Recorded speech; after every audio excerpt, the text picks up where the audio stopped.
And next thing you know, they're like, okay, we're going live. And Oprah comes on the stage. The thing goes up, and Oprah comes on stage, and it was amazing. It was kind of like the effect of what's about to happen now as Gayle King enters into this booth.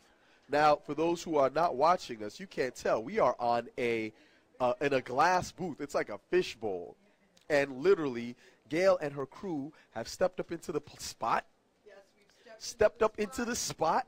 She is now taking a seat right next to me. Yes. It's about to get hot up in her. Are you getting all tingly? I've been tingly. As soon as you walked in the door. Are you tingly? Will you respect me in the morning? I will respect you all afternoon. All right. I promise. All right, Derrick. Welcome, Gayle King. Thank you. Thank you. I've never been on the Derrick Ashong experience. Well, I've never had I'm delighted to be here. Well, it's a pleasure to have you. But, Derrick, isn't this cool? You were there yesterday at Radio City Music. Was that your mom? We were just talking about that. That was my mom. My mom is right there. Mommy, say hi to Gayle. Hi. Hi, Mommy. There you go. Yes, I saw you. I saw you standing in line to get a picture with a very, very lovely woman, and I thought, I wonder if that's his mom. That was. Or does he like older women? I wasn't sure. I wasn't sure. Make no assumptions. Hey, we ain't going to discuss that because she's in the audience, but, you know, I'm open-minded.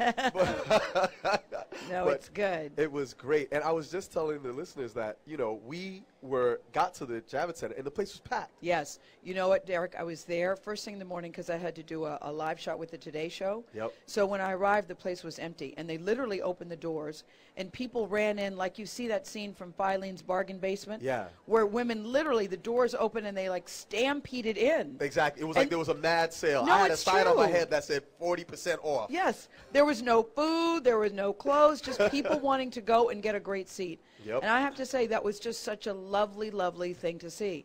You know, so I've been out talking to a lot of different people. I've met, the youngest person I've met so far is 19. All right. Who took a train ride by herself. From where? I said, God, I never go anywhere by myself. Goodness gracious. How so far afraid. did she come? She just came from D.C. Okay, but that's pretty good. So she didn't come far, but she wanted to be here. The oldest was a woman. Her birthday is today. She's 86, turning 87. Wow. She wanted to spend it with Oprah. I've met women from Australia, from Ireland, from Maine, where I said, do they have any black people in Maine? She said, yes, a couple.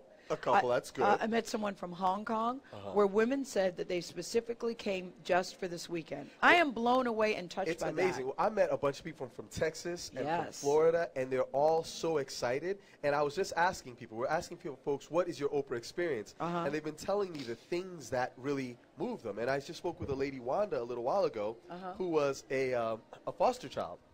And she was saying that when she was growing up, she didn't have role models. There wasn't anyone to really show her. And her parents passed away as well. So basically, she said that she came up, and when she came into adulthood, she ran into a lot of problems.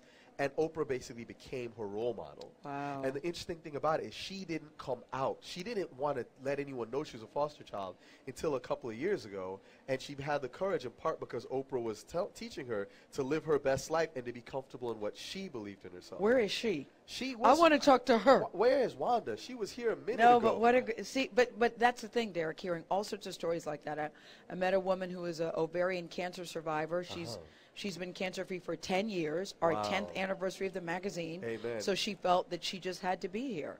I've met best friends, Debbie and Debbie, also from Maine. Debbie and Debbie. I've met a D-E-B-B-I-E, a mother, a daughter, and her two aunts that came together. It's an amazing feeling of camaraderie. Yes. And this is what I always say to people. The magazine, the words for us, live your best life, are not just empty words to us. Yeah. You know, they really do have meaning. And even Oprah, who from the outside looking in, for a lot of people is at the top of her game, and she is.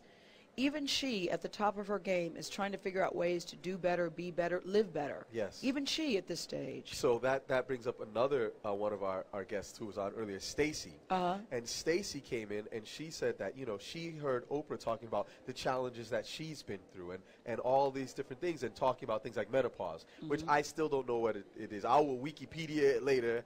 But she is explaining to me. I can tell you in great detail. I know you can. Because the first time I was on your show, you were talking to me about hot flashes. I was like, it's not hot in here. It's not hot at all. Oh, my God. Why is Gayle bugging out about hot? It's like I want to take off my clothes. Yes, I know.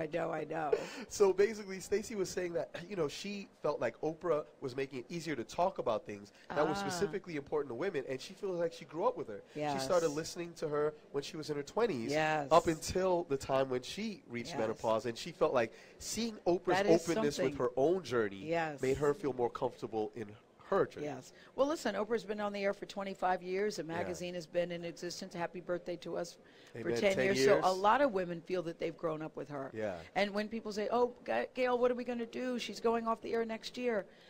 Next year will be the last season, no question, of the Oprah Winfrey Show, but it's just going to the next level. And Oprah is not going to disappear. Yes, as you know, she ain't riding off into the sunset. Look, for those listening, there are people out here with their eyes wide open. As soon as Gayle says, you know, Oprah is leaving next year, they're all like, oh, what's going to happen? No. What's going no worries. Trust us. It's going to be all right, okay? Yes. We're just moving on to bigger and brighter things. Yes, on to the next chapter, on to the next level, for sure. Absolutely. So